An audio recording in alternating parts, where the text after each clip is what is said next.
অনেকেই আছে শুটকি মাছ খেতে পারে না, কিন্তু আবার রান্নার মতো রান্না করতে পারলে না খেয়ে পারবেন না। তো বহুদিন পরে কিন্তু মজার একটা শাক রান্না করতেছি। আর আজকে কি কি করলাম সেগুলো নিয়ে ছোট্ট একটা ডেলি ব্লগে চলে আসছি। হ্যালো এভরিওয়ান, আসসালামু আলাইকুম। সবাই কেমন আছেন? আলহামদুলিল্লাহ, আল্লাহর রহমতে আমি ভালো আছি। চলে আসছে আরেকটা ডেলি ব্লগে। আশা করি ভিডিওটা কন্টিনিউ করবেন। ভালো লাগলে লাইক কমেন্ট শেয়ার করে সাথে থাকবেন। অনেক দিন পরে কিন্তু একটা শাক রান্না করতেছি, বতুয়ার শাক। আর এই শাকটা কিন্তু ছোটবেলায় বেশি খেয়েছিলাম যখন গ্রামে ছিলাম তখন। আর অনেক দিন পরে আজকে বাজার থেকে কিনে নিয়ে আসছে শাকটা। তো এই শাকটা কিন্তু তেমন একটা খাওয়া পড়ে না করে, কিন্তু শাকটা আপনাদের ভাইয়া কিনে নিয়ে আসছে। আর এই শাকটা কিন্তু একটু এইভাবে করে রান্না করলে খেতে খুবই মজা হয়। তো যাই হোক, বছরে একবার যে কোনো জিনিস খাওয়া ভালো। আমরা সব ধরনের শাক মাঝে মাঝেই খাই। তো আমার শাকটা হয়ে গিয়েছে সিদ্ধ করা। এখন কিন্তু আমি এখানে শুকনা মরিচ, কাঁচা পেঁয়াজ এবং কি রসুন দিয়ে শাকটাকে বাগার দিব।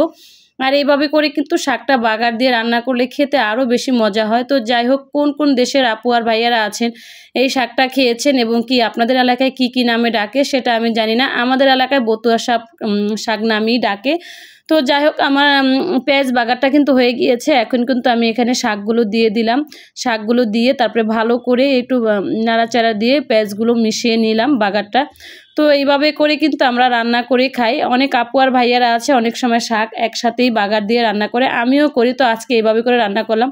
তো যাই হোক, আমার শাক রান্না শেষ। এখন কিন্তু এখানে একটু ডিম ভুনা করব। আর আজকে অনেক দিন পরে কিন্তু ডিম ভুনা করব। মাঝে মাঝেই কিন্তু ডিম ভুনাটা আমাদের বেশি খাওয়া পড়ে, কারণ আমরা নিম্ন মধ্যবিত্ত মানুষ ভাই, আমাদের ঘরে সবসময় কিন্তু মাছ মাংস এগুলো থাকে না। তো লাস্ট ভরসা কিন্তু বাচ্চাদের জন্য ডিম। তো যাই হোক, ডিমগুলোকে আমি একটু তেলে ভালো করে ভেজে নিয়েছি। এখন দিয়ে দিলাম একটু পেঁয়াজ, তারপরে দিয়ে দেবো একটু আদা রসুন বাটা, দিয়ে সব ধরনের হলুদ মরিচগুলো দিয়ে দিলাম একে একে, লবণ পরিমাণ মতো দিয়ে একটু পানি দিয়ে মশলাটা ভালো করে কষিয়ে নিলাম। তো যাই হোক, ডিম ভুনাটা কিন্তু মাঝে মাঝে খিচুড়ির সাথে এবং কি এভাবে ভাতের সাথে খেতেও খুব ভালো লাগে। তো আমি এখানে এখন দিয়ে দিলাম একটু লাল আলু। আর এই সিজনে কিন্তু লাল আলুটা খেতে খুবই ভালো লাগে গোল আলুর ভিতরে। আর আমাদের ঘরে তো আলু ছাড়া চলেই না। তো যাই হোক, আমি আলুটা দিয়ে দিলাম, তারপরে একটু ডিমগুলো দিয়ে দিলাম, একসাথে ভালো করে একটু কষিয়ে নেব। কষিয়ে তারপরে কিন্তু এখানে একটু ঝোল দিয়ে দিলাম, দিয়ে তারপরে রান্না করে নামিয়ে নিলাম। তো যাই হোক, এখন কিন্তু আরেকটা রান্না করব, সেটা হচ্ছে শুটকি রান্না করব। ওই যে প্রথমেই যেটা বলেছিলাম, অনেকে শুটকি খেতে চায় না, নাক সাটকায়, বা দেখা গেছে অনেকে একটু ভেটকি মেরেই বলে শুটকি কি মানুষে খায়। তো যাই হোক, আমি আজকে শুটকিটা রান্না করতেছি। শুটকিটা আগে তেলের ভিতরেই কিন্তু ভালো করে ধুয়ে তারপরে দিয়ে দিলাম, দিয়ে তারপরে এখন একটু শুটকিটা ভাজাভাজি করে দিয়ে দিলাম পেঁয়াজ কুচি। তো পেঁয়াজ কুচি দিয়ে তারপরে আর একটু ভাজাভাজি করে এখন মশলাগুলো দিয়ে দিলাম। আর আজকে কিন্তু বেগুন দিয়ে আলু দিয়ে শুটকিটা চচ্চড়ি করব।